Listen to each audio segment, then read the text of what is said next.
నమ్మకాలకి మూఢనమ్మకాలకి మధ్యనున్న గోడలు బీటలు వారి కూలిపోవడం ఎప్పుడో మొదలైంది. వాస్తు ఒక శాస్త్రమా కాదా అన్న వాదనల్ని పక్కకు పెడితే ఇప్పుడు అదే వాస్తు లైఫ్ స్టైల్లో ఒక భాగమై కూర్చుంది. ఎవరి వ్యక్తిగత అభిష్టాలు నమ్మకాలు వాళ్ళకుండొచ్చు, అది వాళ్ళ ప్రైవేట్ వ్యవహారం. కానీ ఈ నమ్మకం ఒక మూఢనమ్మకమై చివరకు పిచ్చిగా మారి రాజకీయ నాయకులకు ప్రభుత్వాది నేతల తలలకు చుట్టుకుంటే ఏమవుతుంది? ఇదే ప్రశ్నని సదరు నేతల్ని అడిగేస్తే ఏం జవాబులు పుడతాయి? ఇంకేం పుడతాయి? పిచ్చి కుదిరింది, రోకలి నా తలకు చుట్టండి అంటారు.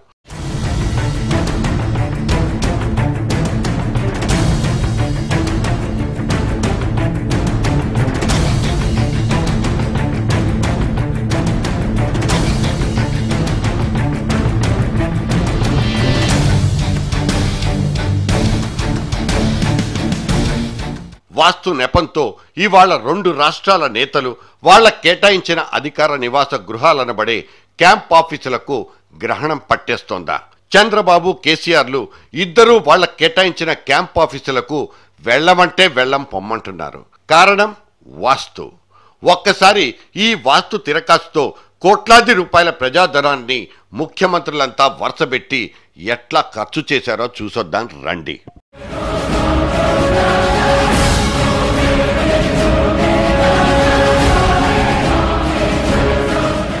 ఒకప్పుడు ముఖ్యమంత్రి కోసం బేగంపేటలో గ్రీన్లాండ్స్ దగ్గర కట్టించిన ఆనంద నిలయం ఇది.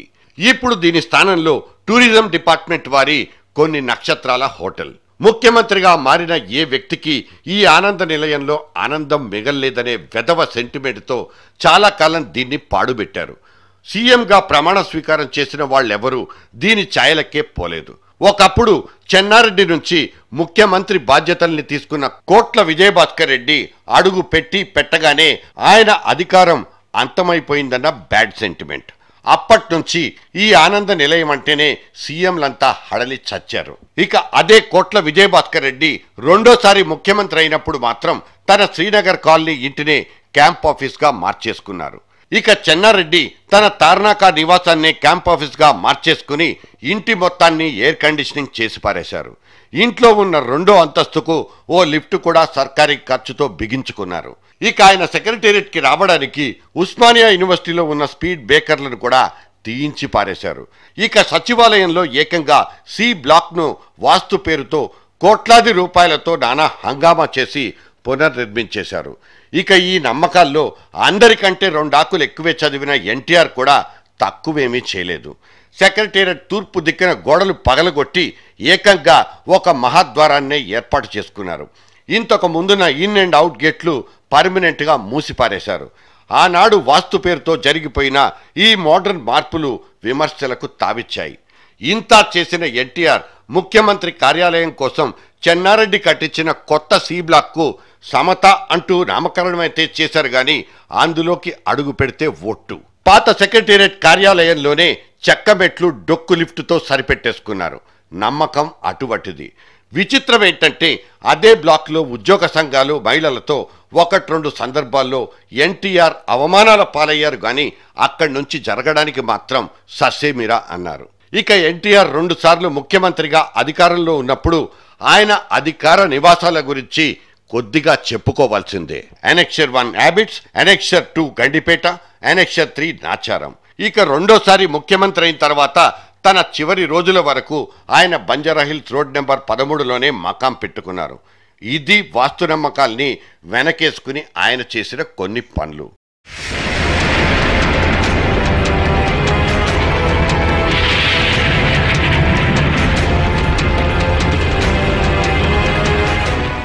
ఈ మూఢనమ్మకాల భాగోతంలో ప్రభుత్వ ఖర్చులు ఎంతయ్యాయనే రికార్డులు మాత్రం తెరిచి చూడాల్సిందే. చంద్రబాబు అధికారం చేపట్టిన తర్వాత చెన్నారెడ్డి కట్టించిన సి బ్లాక్నే ఉపయోగించుకున్నారు. అయితే అక్కడ భారీ ఎత్తున మార్పులు చేర్పులు జరిగిపోయాయి. తన కార్యాలయాన్నే కాకుండా డైల్ యువర్ సీఎం అనే టీవీ ప్రోగ్రాం కోసం ఏకంగా 6వ అంతస్తులో అన్ని హంగులతో ఒక స్టూడియోని ఏర్పాటు చేసుకున్నారు చంద్రబాబు. బాబుకు నమ్మకాలు ఉన్నప్పటికీ సాంకేతిక అవసరాల కోసం మాత్రమే ఈ మార్పులు చేర్పులు చేపట్టారే తప్ప తన వ్యక్తిగత నమ్మకాల కోసం మాత్రం అతిగా వ్యవహరించిన దాఖలాలు లేవు. 9 ఏళ్ల పాటు తన అధికార నివాసాన్ని జూబ్లీహిల్స్కే పరిమితం చేసుకున్నారు. ఇక్కడ ముఖ్యమంత్రుల సొంత ఇళ్లకు ప్రభుత్వ ఖర్చులతో చేసిన మరమ్మతులు, మార్పులు, చేర్పులు హద్దు మీరనంత వరకు ఓకే గాని వేలం వెర్రిగా ప్రభుత్వ ఖర్చులతో వాస్తు పేరుతో పెట్టిన ఖర్చంతా జనం సొమ్మేగా. నేదురుమల్లి జనార్దన్ రెడ్డి, చంద్రబాబు నాయుడు, మర్రి చెన్నారెడ్డి వంటి ముఖ్యమంత్రులంతా హైదరాబాద్లోని సోమాజిగూడ, జూబ్లీహిల్స్, తార్నాకా ప్రాంతాల్లో ఉన్న తమ తమ నివాసాలనే అధికార గృహాలుగా మార్చుకోవడం వలన చుట్టుపక్కల ఉంటున్న వాళ్లకు ఎక్కడలేని సమస్యలు వచ్చి పడ్డాయి. వాళ్ల ఇళ్లకు వాళ్లే వెళ్లాలన్నా సెక్యూరిటీ వాళ్లతో ఇబ్బంది. వీటిని వాళ్ళెవరూ పట్టించుకున్న పాపానే పోలేదు.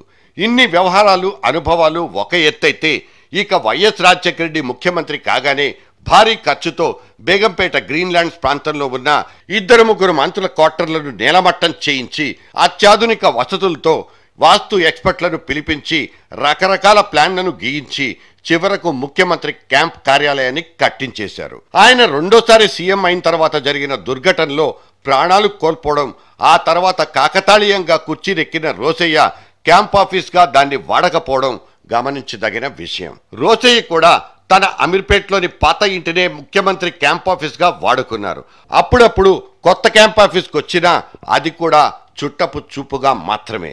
ఆయన దాదాపు సంవత్సర కాలం మాత్రమే పదవిలో ఉండడం, ఆ తర్వాత సీఎం అయిపోయిన కిరణ్ కుమార్ రెడ్డి కూడా 3 ఏళ్ల పాటు దాన్ని అధికార నివాసంగా మార్చుకున్నా ఆ 3 ఏళ్లలోనూ ఆయన పడ్డ అగచాట్లను గమనించారో ఏమో తెలియదు గాని మన కేసీఆర్ సార్ అక్కడికి వెళ్ళనంటున్నారన్నది తాజా వార్త. ఒకవేళ వెళ్లాలన్నా అందుకు తగ్గ మార్పులు, చేర్పులు వాస్తుపరంగా జరిగిపోవాలని కేసీఆర్ భావిస్తున్నట్లు తెలుస్తోంది. కేసీఆర్కున్న నమ్మకాల వ్యవహారం జగద్విదితమే. ముహూర్తాలు, యాగాలు, యజ్ఞాల ఆధారంతోనే ఆయన ఆలోచనలు సాగుతాయని వేరే చెప్పనక్కర్లేదు. ఇదిలా ఉంటే బంజారాహిల్స్లో కేసీఆర్ ప్రస్తుతం ఉంటున్న నివాసం ఆయన అధికార నివాసానికి అనుకూలంగా లేదు. పైగా పార్కింగ్, భద్రతా సమస్యలు. ఇప్పుడున్న ఇల్లు మారక తప్పని పరిస్థితి.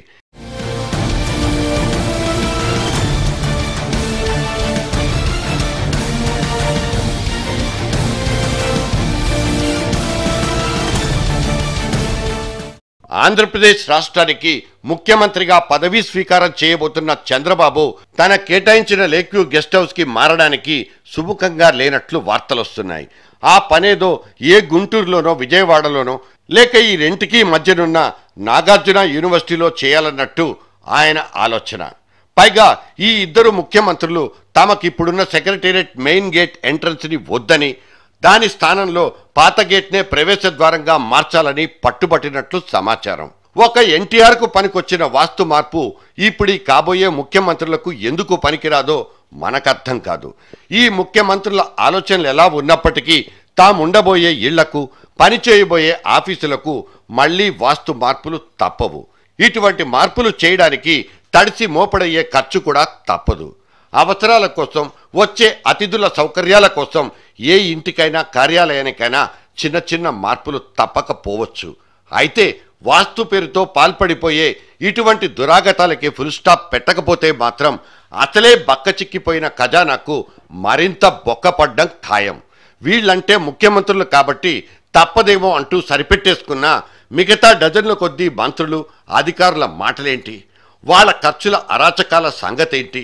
వాస్తు పేరుతో జరిగిపోతున్న ఈ ఖర్చుల్ని వాళ్ళ జేబుల్లో నుంచే తీసి భరించాలంటూ ఏ కోర్టో రేపు తీర్పునిచ్చేదాకా ఈ పరిస్థితుల్లో మాత్రం మార్పు రాదు.